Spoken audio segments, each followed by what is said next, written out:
आज हम पढ़ेंगे संधि। संधि देखिए मुख्य रूप से 3 प्रकार होती है। पहले हम संधि की परिभाषा देखेंगे।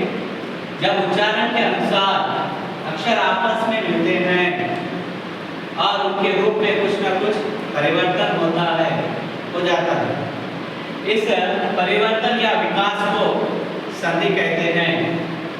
संधि के मुख्य रूप से 3 प्रकार होते हैं। संधि के 3 प्रकार, 1 स्वर संधि, 2 व्यंजन संधि और 3 विसर्ग संधि। ये 3 आपको संधि के प्रकार हैं। और पहले हम देखेंगे स्वर संधि। स्वर संधि देखिए, 2 स्वरों के परस्पर मेल को स्वर संधि कहते हैं। यानी 2 स्वर अक्षर आपस में मिलने पर स्वर संधि का निर्माण होता है। 2 स्वर मिलकर दीर्घ हो जाते हैं।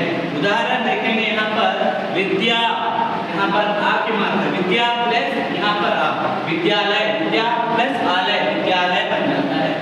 इसी प्रकार गिरीश, गिरीश में भी जब आप संधि करेंगे गिरी प्लस ईश, गिरीश। इसी प्रकार भानुदय, भानुदय को जब अलग करेंगे तब भानु प्लस उदय, यहाँ पर उ की मात्रा और यहाँ पर उ, भानुदय, यह भी स्वर संधि कहलाता है। इसी प्रकार व्यंजन संधि देखेंगे। परिभाषा देखिए, व्यंजन संधि 2 व्यंजनों का आपस में अथवा किसी स्वर के साथ मेल हो जाने पर व्यंजन संधि बनती है या हो जाती है। उदाहरण देखेंगे, यानी अर्थात 2 व्यंजन या एक व्यंजन या एक स्वर मिलने पर व्यंजन संधि का निर्माण होता है। इसी प्रकार उदाहरण देखिए, जगदीश एक शब्द अगर बोले तो इसमें जगत प्लस ईश, यहाँ पर व्यंजन और यहाँ पर स्वर है। यह 2 को मेल से, दोनों के मेल से स्वर व्यंजन संधि का निर्माण होता है। इसी प्रकार सज्जन, सत प्लस जन, सज्जन यहाँ पर व्यंजन और यहाँ पर भी व्यंजन, 2 व्यंजनों के मेल से भी व्यंजन संधि का निर्माण होता है, सज्जन। इसी प्रकार चितानंद, इसमें इस शब्द में चित्त प्लस आनंद, यहाँ पर व्यंजन और यहाँ पर स्वर है। एक व्यंजन और एक स्वर से जुड़ने पर भी व्यंजन संधि का निर्माण होता है।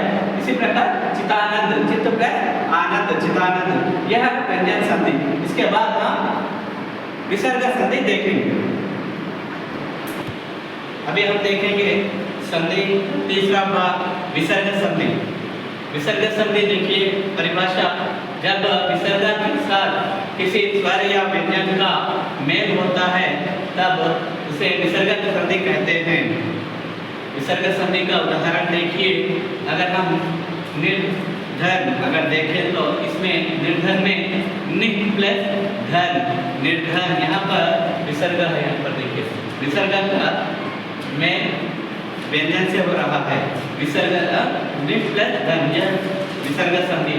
इसी प्रकार नि प्लस रस, नीरस, तेज, तेजो प्लस रशी, तेजो रशी। मनस्ताप में देखिए मनः प्लस ताप, यहाँ विसर्ग और यहाँ पर व्यंजन, दोनों के मेल से मनस्ताप बनता है, मनस्ताप। उसी प्रकार दुष्चरित्र, दुष्चरित्र, इसमें दुख प्लस चरित्र, दुष्चरित्र, यह यहाँ पर हमारा विसर्ग संधि भी समाप्त होता है। धन्यवाद।